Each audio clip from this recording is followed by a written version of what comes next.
विराज जी, बहुत बहुत धन्यवाद। ऋषि विराज जी। धन्यवाद सभापति महोदय। उत्तर प्रदेश के मुरादाबाद संसदीय क्षेत्र का प्रतिनिधित्व करती हूं। इस महत्वपूर्ण वायुयान वस्तुओं के हित में संरक्षण विधेयक 2025 पर अपने विचार व्यक्त करने के लिए खड़ी हुई हूं। यह विधेयक हमारे देश के विमानन उद्योग को और अधिक सुरक्षित, आधुनिक तथा कुशल बनाने की दिशा में एक महत्वपूर्ण कदम है, लेकिन इसमें कुछ खामियां हैं जिनमें सुधार किए बिना अपने उद्देश्य को पूरी तरह सफल नहीं बना पाएगा। मुरादाबाद, जिसे पीतल नगरी के नाम से जाना जाता है, भारत ही नहीं बल्कि पूरी दुनिया में अपनी धातु कला और निर्यात के लिए प्रसिद्ध है। हमारे यहाँ निर्मित धातु उत्पाद, विशेषकर पीतल एवं कांसे की वस्तुएं दुनिया भर में निर्यात की जाती हैं। विमान निर्माण और एयरस्पेस उद्योग में धातु कास्टिंग, फिटिंग तथा डेकोरेटिव मेटल वर्क की अत्यधिक आवश्यकता होती है, जिसमें मुरादाबाद का उद्योग अपनी महत्वपूर्ण भूमिका निभा सकता है। माननीय सभापति महोदय, मुरादाबाद दिल्ली एनसीआर से सटा हुआ क्षेत्र है और उत्तर प्रदेश की राजधानी लखनऊ से काफी दूरी पर स्थित है। बिजनौर, रामपुर, उत्तराखंड कुमाऊं मंडल का केंद्र है मुरादाबाद। वर्तमान में हमारे जनपद का सीधा हवाई संपर्क उपलब्ध नहीं है, जिससे हमारे निर्यातकों, कारोबारियों और आम नागरिकों को असुविधा का सामना करना पड़ता है। अगर हम वास्तव में भारत को विकसित भारत बनाना चाहते हैं तो हमें मुरादाबाद जैसे औद्योगिक और व्यावसायिक केंद्रों को बेहतर हवाई संपर्क देना होगा। यह विधेयक भारतीय विमानन क्षेत्र में सुरक्षा और मानकों को बढ़ाने की बात करता है, लेकिन इसमें स्थानीय उद्योगों को शामिल करने का कोई स्पष्ट प्रावधान नहीं है। मेक इन इंडिया और आत्मनिर्भर भारत के तहत विमान निर्माण और उसके पुर्जों के लिए भारतीय निर्माताओं को प्राथमिकता दी जानी चाहिए। मुरादाबाद जैसे औद्योगिक क्षेत्रों में धातु कास्टिंग और एयरस्पेस ग्रेड धातुओं का उत्पादन बढ़ाने के लिए विशेष योजनाएं बनाई जाएं। इसके अलावा देश के बड़े शहरों में ही विमानन सुविधाओं का विस्तार हो रहा है, जबकि औद्योगिक और व्यापारिक केंद्रों को उचित हवाई संपर्क नहीं मिल पा रहा है। इस विधेयक में टियर 2 और टियर 3 शहरों के लिए विशेष प्रावधान किए जाने चाहिए, जिससे छोटे एवं मध्यम व्यापारियों को फायदा हो। इस विधेयक में सुरक्षा मानकों को सख्त करने की बात तो है, लेकिन भारत में विमान अनुसंधान को बढ़ावा देने का कोई ठोस प्रावधान नहीं है। आईआईटी और एनआईटी और अन्य तकनीकी संस्थानों में एयरोस्पेस टेक्नोलॉजी और सुरक्षा अनुसंधान के लिए फंडिंग बढ़ाई जानी चाहिए, ताकि हम आधुनिकतम विमानन तकनीक विकसित कर सकें। इसके साथ ही भारत में एरोस्पेस और विमानन के पुर्जों का उत्पादन तो हो रहा है, लेकिन इस विधेयक में इनके निर्यात को प्रोत्साहित करने के लिए कोई स्पष्ट नीति नहीं है। सरकार मेक फॉरवर्ड की तर्ज पर भारतीय निर्माताओं को वैश्विक स्तर पर प्रतिस्पर्धी बनाने के लिए टैक्स में रियायत और निर्यात सब्सिडी प्रदान करे। विमानन उद्योग में भारत काम करने वाले श्रमिकों और टेक्नीशियंस को स्किल डेवलपमेंट का कोई जिक्र नहीं है। सरकार को राष्ट्रीय विमानन कौशल विकास योजना लानी चाहिए, जिससे युवाओं को इस क्षेत्र में रोजगार के अवसर मिल सके। मुरादाबाद और अन्य औद्योगिक शहरों में एरोस्पेस टेक्नोलॉजी ट्रेनिंग सेंटर खोले जाने चाहिए।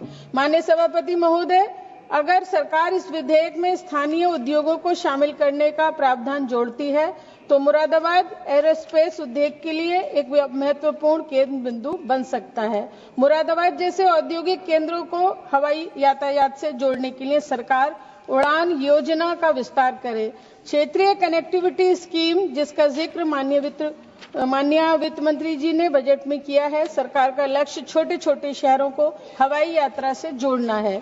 मेरे लोकसभा क्षेत्र मुरादाबाद में एक हवाई पट्टी मुंडा पांडे है, जिससे कुछ दिन पूर्व एक फ्लाइट साप्ताहिक मुरादाबाद से लखनऊ के लिए शुरू की गई थी, लेकिन 5 दिसंबर 2024 को बंद कर दी गई। उसका हमें कारण मालूम नहीं है। आपके माध्यम से निवेदन है कि मुरादाबाद हवाई पट्टी का अपग्रेडेशन किया जाए और देश के सभी मेट्रोपॉलिटन शहरों से जोड़ा जाए, ताकि आर्थिक और राजनीतिक विकास को गति मिल सके, ताकि व्यापारियों और निर्यातकों को सीधा लाभ मिल सके। साथ ही धातु उद्योग को एरोस्पेस मैन्युफैक्चरिंग से जोड़ा जाए और विशेषकर औद्योगिक क्लस्टर बनाए जाएं।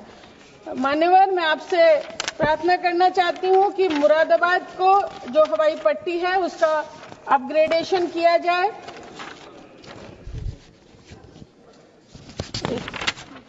विमानन उद्योग में काम करने वाले श्रमिकों, टेक्नीशियंस को डेवलपमेंट स्कीम से जोड़ा जाए। सर, मुझे एक आपसे ये रिक्वेस्ट करनी है कि मुरादाबाद को जो कनेक्टिविटी स्कीम है उससे जोड़ा जाए और जो मुरादाबाद की मुंडा पांडे हवाई पट्टी है उसका अपग्रेडेशन किया जाए और उसको जो अन्य देश के मेट्रोपॉलिटन सिटीज हैं उनसे जोड़ा जाए ताकि हमारे यहाँ काम करने वाले लोगों को मदद मिले। अंत में मैं सरकार से अनुरोध करना चाहती हूं कि इस विधेयक में जरूरी संशोधन किए जाएं ताकि ये केवल एक सुरक्षा विधेयक न रहकर विमान उद्योग के व्यापक विकास का मार्ग प्रशस्त कर सके। अगर हम स्थानीय उद्योगों, अनुसंधान, कौशल विकास और हवाई संपर्क को प्राथमिकता देंगे तो ये विधेयक भारत को एक वैश्विक विमानन महाशक्ति बनने में सफल होगा। आपका बहुत बहुत धन्यवाद, आपने मुझे बोलने का अवसर दिया। धन्यवाद महोदय। श्रीमती प्रतिभा जियाउल रहमान। बिस्मिल्लाहिर्रहमानिर्रहीम। माननीय अध्यक्ष जी, आपका बहुत बहुत शुक्रिया कि आपने मुझे इस महत्वपूर्ण बिल पर बोलने का मौका दिया और मुझे उम्मीद है कि आपका संरक्षण मुझे मिलेगा कि मैं अपनी बात को मुकम्मल कर सकूं। मैं अपनी बात इस शेर के साथ शुरू करना चाहता हूं कि बुलंदी देर तक किस शख्स के हिस्से में रहती है, बुलंदी देर तक किस शख्स के हिस्से में रहती है, बहुत ऊंची इमारत हर घड़ी खतरे में रहती है। माननीय अध्यक्ष जी, आज मैं इस सदन में वक्फी तरमीमी बिल 2025 के खिलाफ अपनी बात रखना चाहता हूं। वक्फ अमेंडमेंट बिल 2025 के जरिए सरकार वक्फ ट्रिब्यूनल के अधिकार को कम कर रही है।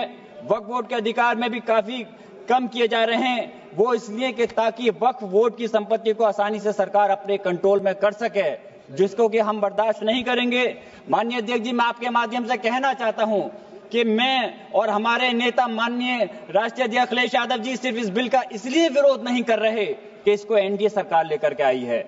हम इस बिल का विरोध इस वजह से कर रहे हैं क्योंकि ये हमारे मुस्लिम समाज को तोड़ने का काम है, हमारे मुस्लिम समाज को कमजोर करने का काम है और इस देश के अंदर विकास में रोधा उत्पन्न करने का काम है।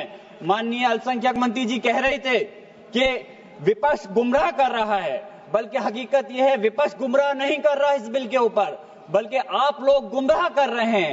आप लोग गुमराह कर रहे हैं इस सदन को, आप लोग गुमराह कर रहे हैं इस समाज को, इस देश को। आपकी सरकार का नारा था का सबका साथ सबका विकास। मैं पूछना चाहता हूं, ये आपका नारा खोखला है। मुस्लिम समाज को टारगेट करके नुकसान पहुंचाने की आपकी मंशा साफ हो गई है। माननीय गृह मंत्री जी श्री अमित शाह साहब भी यहाँ बैठे हुए हैं। मैं कहना चाहता हूं कि माननीय अल्पसंख्यक मंत्री जी कह रहे थे कि जब वो चुनाव में गए थे तो उनसे कहा गया कि वक्फ बिल को लेकर के आया जाए, इसलिए लाए हैं। तो चुनाव के समय तो उनसे ये भी कहा गया था कि 2 करोड़ रोजगार दिया जाए, महंगाई कम की जाए, भ्रष्टाचार कम किया जाए। हमारे लोगों को उस चीज की जरूरत है, वो क्यों नहीं देते?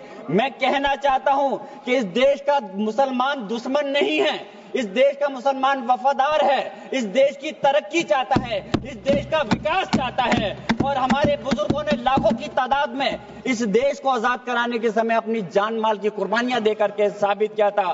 देश का जब बंटवारा किया था माननीय अध्यक्ष जी, तो उस वक्त अगर जो मुसलमानों को प्यार था पाकिस्तान से वो चले गए, जिनको इस हिंदुस्तान से प्यार था, वफा थी, वो आज इस हिंदुस्तान के अंदर है। हम इस देश के दुश्मन नहीं, हम इस देश में नौकर भी नहीं हैं, हम इस देश के मालिक हैं और हम चाहते हैं कि सब लोग मिलकर के, सारे धर्मों के लोग मिलकर के इस देश की तरक्की की बात करें। मैं पूछना चाहता हूं कि मुस्लिम के 5 साल मुसलमान होने के बाद प्रॉपर्टी को वक्फ कर सकता है?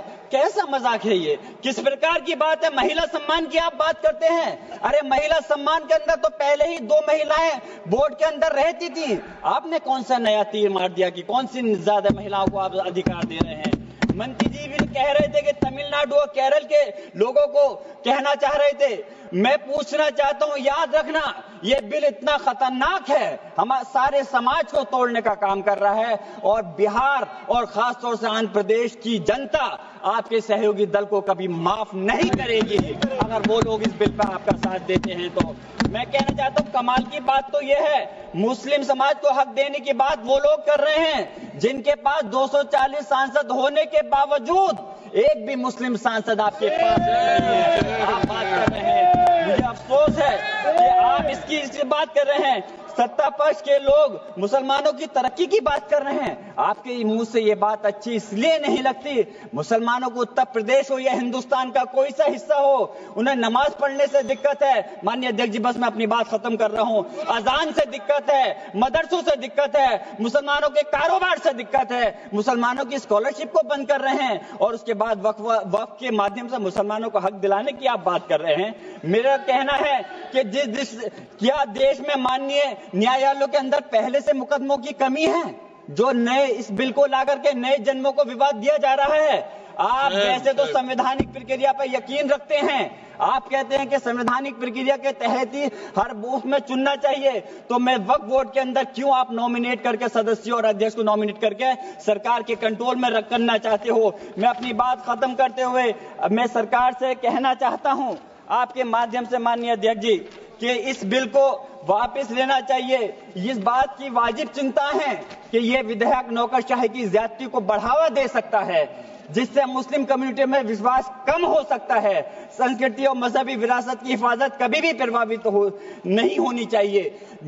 आप अलग से मुस्लिम संस्था के आखिरी बात माननीय अध्यक्ष जी, आखिरी बात मैं कंक्लूड कर रहा हूं, मैं पूछना चाह रहा हूं कि दूसरे समुदाय के लोगों को वक्फ बोर्ड के अंदर रखने का क्या मतलब बनता है?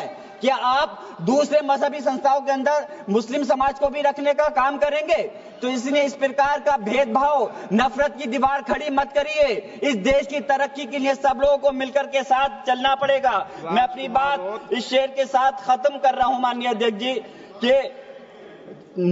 ये इंसान के बनाए हुए काले कानून, ऐसे कानून से नफरत है, अदावत है मुझे, इनसे हर सांस में तहरीक बगावत है मुझे। बहुत बहुत शुक्रिया माननीय अध्यक्ष।